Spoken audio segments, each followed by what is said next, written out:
நீங்கள் ஒரு நியூ மாமா. எல்லா நியூ மாமுக்கும் இருக்கிற ஒரு பெரிய டவுட்டு, நம்ம குழந்தைக்கு போதுமான அளவு தாய்ப்பால் கிடைக்குதா இல்லையா? இந்த வீடியோவில் நம்ம குழந்தைக்கு போதுமான அளவு தாய்ப்பால் கிடைக்கிறதுங்கிறத கன்ஃபார்ம் பண்ணுறதான 9 டிப்ஸ் பற்றி இந்த வீடியோவில் பார்க்கலாம். வீடியோக்குள்ளே போகலாம். ஃபஸ்ட்டு பாயிண்ட் வந்து பேபி அதிகமாக யூரின் பாஸ் பண்ணுறது. இல்லைனா டயப்பர்னால் ஒரு நாளைக்கு 6லேருந்து 8 டயப்பர் யூஸ் பண்ணிக்கிறது. இல்லைனா 15லேருந்து 20 முறை யூரின் போகணும். யூரின் வந்து நல்லா வெளிரிய நிறமாக இருக்கணும், மஞ்சள் கலரில் இல்லை. இப்படி இருந்துச்சுன்னா குழந்தைக்கு போதுமான அளவு தாய்ப்பால் கிடைக்குது. 2வது பாயிண்ட் வந்து லாட்ச் பண்ணுறது. குழந்தை நல்லா சப்பி பால் குடிக்கணும். அது கொஞ்ச நேரம் குடித்தா கூட அங்கே ஆக்டிவாக சக் பண்ணணும். அப்படி சக் பண்ணும்போது ஒரு சவுண்ட் கேட்கலாம். அப்படி கேட்டால் குழந்தை நல்லா ஆக்டிவாக பால் குடிக்கிறாங்க, அவங்களுக்கு வயிற்றுக்கு போதுமான அளவு பால் போயிருக்குன்னு அர்த்தம். ஸோ நீங்கள் எவ்வளோ நேரம் குடிக்கிறாங்கங்கிறத பார்க்காதீங்க. குடிக்கிறக்கு கொஞ்ச நேரமாக இருந்தாலும் நல்லா ஆக்டிவாக சக் பண்ணி குடிக்கிறாங்களா அப்படிங்கிறத செக் பண்ணிக்கோங்க. 3வது பாயிண்ட் வந்து பாப்பா பால் குடிச்சு முடிச்சதுக்கப்புறமா கம்ஃபர்டபுளாக இருக்கிறது. சில குழந்தைங்க பால் குடிச்சு முடிச்சதுக்கப்புறமா நல்லா விளையாடுவாங்க, இல்லை தூங்குவாங்க. நீங்கள் ஒன்று நோட் பண்ணிங்கன்னா, பால் குடிக்கிறதுக்கு முன்னாடி குழந்தை வந்து கையை இறுக்கமாக மூடி வச்சுருப்பாங்க. பால் குடிச்சு முடிச்சதுக்கப்புறமா அவங்க ஃபீல் கம்ஃபர்டபுளுங்கிறனால கையை ஓப்பன் பண்ணி நல்லா ஹாப்பியாக தூங்குவாங்க, இல்லைன்னா விளையாடுவாங்க. இதை நீங்கள் நோட் பண்ணிக்கோங்க. இது பேபிக்கு பால் போதுமான 3வது பாயிண்ட்டு. 4வது வந்து ஸ்டூல், அதாவது மோஷன் பாஸ் பண்ணுறது ஃபஸ்ட்டு ஃபியூ டேஸ் கருப்பாக அந்த மாதிரி இருக்கும். அதுக்கப்புறம் போக போகமாக மஞ்சள் கலரில் மாறிடும். ஒரு நாளைக்கு 2லேருந்து 5 முறை குழந்தை மோஷன் பாஸ் பண்ணுறதுங்கிறது பால் மட்டுமே குடிக்கிற குழந்தைக்கு நார்மலானது தான். 5வது பேபியோட வெயிட் வந்து நல்லா இம்ப்ரூவ் ஆகுதா, அதாவது வெயிட் அண்ட் ஹைட் வந்து கரெக்டாக இருக்குதான்னு.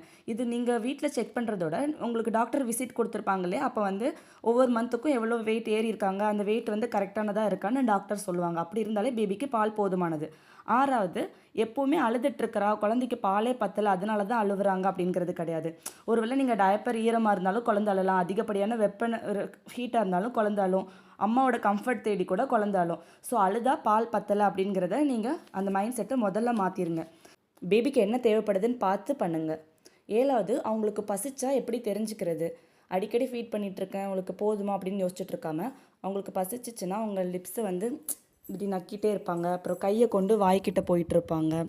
அப்படி இல்லை ரொம்ப நேரம் பசிச்சிருச்சு தாங்க முடியலன்னா அவங்க அழுக ஆரம்பிச்சிருவாங்க. இது எக்ஸ்ட்ரீம் லெவல் ஆஃப் ஹங்க்ரினஸ். இதை பார்த்து கூட பேபிக்கு பசிக்குதுங்கிறத நம்ம தெரிஞ்சுக்க முடியும். ஸோ நீங்கள் அதை வாட்ச் பண்ணிக்கோங்க. 8th வந்து ஃபீடிங் ரொட்டீன்.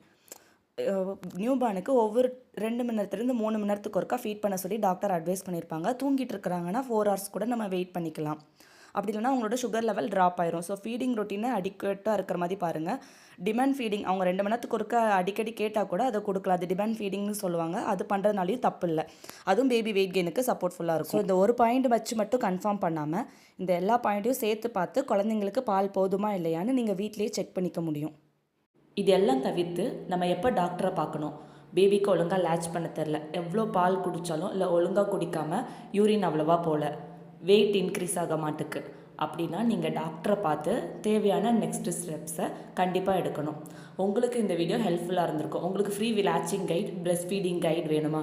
இன்றைக்கி என்னோட இன்ஸ்டாகிராம் பேஜை ஃபாலோ பண்ணிவிட்டு இன்றைக்கி போஸ்ட் பண்ணியிருக்கிற ரீலுக்கு கீழே கைடுன்னு கமெண்ட் பண்ணுங்கள். நானே உங்களுக்கு ஆட்டோ டிஎம் பண்ணுறேன். உங்களுக்கு தெரிஞ்ச மாம்ஸுக்கு இந்த வீடியோவை ஷேர் பண்ணுங்கள். தேங்க்யூ.